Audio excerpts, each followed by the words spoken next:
Today is Easter Sunday and it's our last day at Bryce Canyon. It's day 4.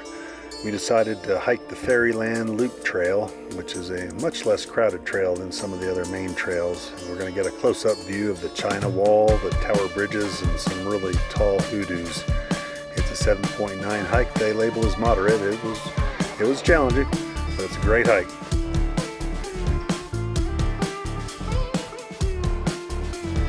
The scenery is just incredible on the Fairyland Trail. It's really a wide open trail. You can see just how far you've gone when you look back at the trails.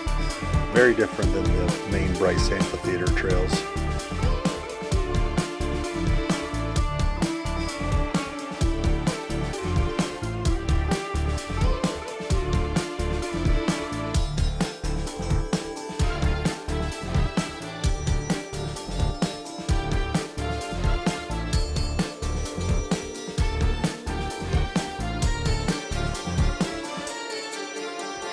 And we're almost back to the top, but we still have to get to the campground.